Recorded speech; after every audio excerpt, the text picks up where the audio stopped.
সবাই বলে যে ইচ্ছে থাকলে নাকি উপায় হয়, কিন্তু আমার ইচ্ছে আছে, উপায়টা যে কেন হচ্ছে না সেটাই বুঝতে পারছি না।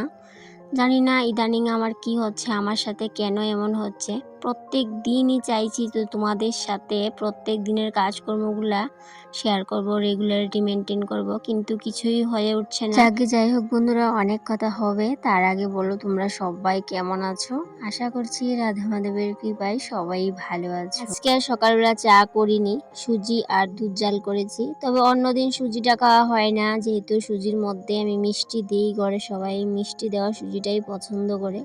তবে আজকে মিষ্টি সুজিটাই একটু নিজের জন্য নিয়ে নিয়েছিলাম। যাই হোক, এদিকে আবার ছেলের জন্য কৌটাতে তুলে রাখলাম। ও যেহেতু স্কুলে যাবে, টিফিনে ওকে দিয়ে দিলাম। ও আবার সুজিটা টিফিনে দিয়ে দিলে এত বেশি ভালোবাসে না, তারপর আমি জোর করে দিয়ে দিলাম। এদিকে আমি রান্নার জন্য সবজিপাতিও কেটে নিয়েছি। আর আজকে কি রান্না হবে বলো তো? কচুর শাক, আর তার সাথে একটা স্পেশাল জিনিস তোমাদের সাথে শেয়ার করব। তবে হ্যাঁ, স্পেশাল জিনিসটা আমি তোমাদের সাথে তখনই শেয়ার করব যখন আমি স্পেশাল জিনিসটা বানাবো। তো এদিকে আমার মোটামুটি সমস্ত কিছু রেডি করে নিয়েছি। কুমড়া পাতা, তার সাথে মুসুর ডাল ভিজিয়ে রেখেছি, টমেটো কুচি করে নিয়েছি, আর তার সাথে কচুর শাক। আর এই কুমড়া পাতাগুলো বেশ অনেক দিন হয়েছিল, ফ্রিজে ছিল, বেশ অনেকটাই কিন্তু নষ্ট হয়ে যাওয়ার মতো হয়ে গেছে। জানো বন্ধুরা, ইদানিং কি জানি হয়েছে, আমার সংসারের কাজ বাজ, রান্না করা, খাওয়া দাওয়া করা, আবার সেই কাজগুলো ক্যামেরা বন্দি করে রাখা, সব কিছুই ঠিকঠাকই চলছে। কিন্তু যখনই এডিট করার সময় আসছে, ব্যাস তখনই আর ইচ্ছে করছে না, না হয়তো কোনো না কোনো অসুবিধা পড়েই যাচ্ছে। সেই জন্য মন চাইলেও তোমাদের সাথে কোনো রকম ব্লগ আমি শেয়ার করতে পারছি না। কেন জানি না এরকম হচ্ছে। আগে তো এত কাজ করেছি, এত টিউশন করেছি, সংসারের বাকি কাজগুলো সামলে তারপরেও কিন্তু তোমাদের সাথে আমি ব্লগগুলো শেয়ার করেছি।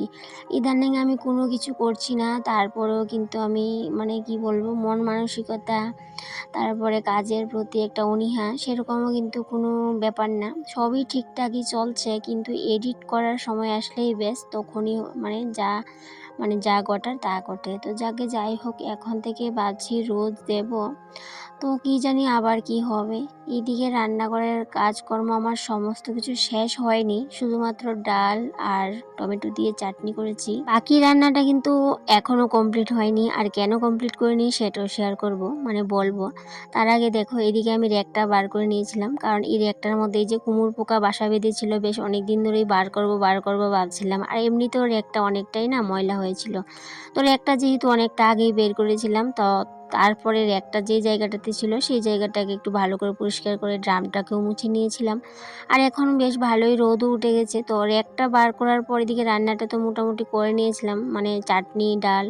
তো এইদিকে আমার একটা পার্সেল এসেছে, তো পার্সেলটাও রিসিভ করলাম। তো পার্সেলটার মধ্যে কি আছে আজকে আর তোমাদের সাথে সেটা শেয়ার করব না, সেটা নেক্সট ব্লগে আসবে। যে আমি একটা ছোট্ট পার্সেল এনেছি, তো সেটার মধ্যে কি আছে তোমাদের সাথে তো নিশ্চয়ই শেয়ার করব, তবে হ্যাঁ পরের ব্লগে। মাঝে মধ্যে এই র্যাকগুলোকে বার করে পরিষ্কার করি, যেহেতু রান্নাঘরের জিনিস চট করেই ময়লা হয়ে যায়।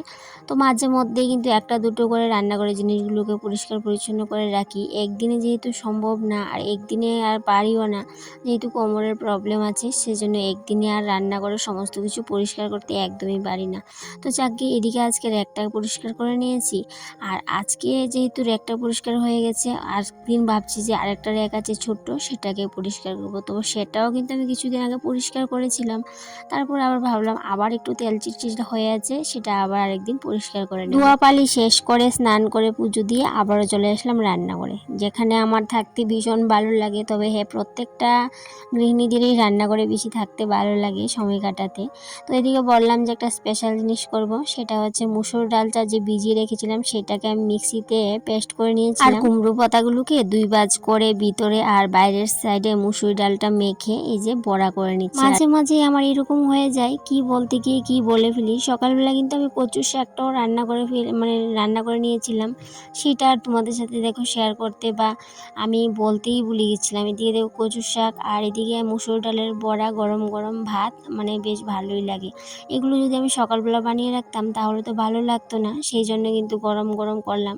সেই জন্যই বললাম যে আমি আদা রান্না করেছি, আর আদাটা আমি পরে করব, তো সেই জন্যই পরে করলাম। বড়া আর ভাত খাওয়ার প্রায় আধ ঘন্টা আগে, পৌনে 1 ঘন্টা আগে করে নিয়েছিলাম। তো এই যে মুসুর ডালের বড়াটা কুমড়ো পাতা দিয়ে, সেটা কিন্তু আমি অন্যরকমভাবে আগে করতাম। তো আজকে ফার্স্ট টাইম এভাবে ছোটো ছোটো পাতা যেহেতু, সেই জন্য 2 ভাঁজ করে নিয়েছিলাম। তবে আগে যেভাবে করতাম সেটা আমি একটু অন্যরকমভাবেই করতাম।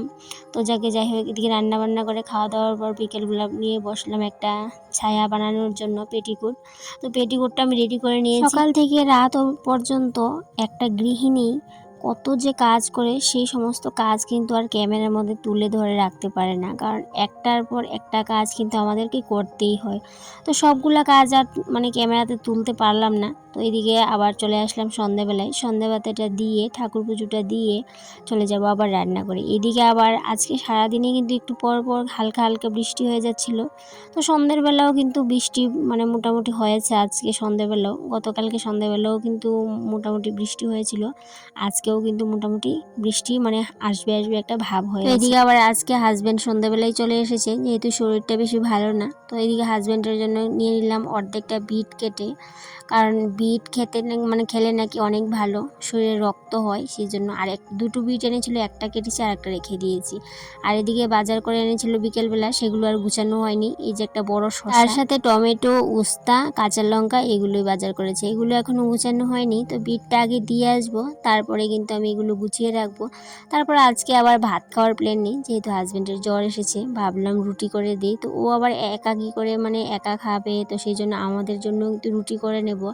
আজকে আর ভাত টাত রান্না করব না। এদিকে ওই যে বললাম বাইরে প্রচুর বৃষ্টি হচ্ছে, দেখো প্রচুরও না, কেমন যেমন হালকা হালকা বৃষ্টি হচ্ছে। ছাতি ছাড়াও কিন্তু যাওয়া যায় এই ঘর থেকে ওই ঘরে। বিকেলবেলায় একটাকে রান্না করে গুছিয়ে আরও সমস্ত কিছু গুছিয়ে নিয়েছি। তো সেগুলো আর ক্যামেরাতে তুললাম না। ওই যে বললাম, এত আমরা কাজ করি গৃহিণীরা, সব কাজ কিন্তু ক্যামেরাতে তোলা হয় না।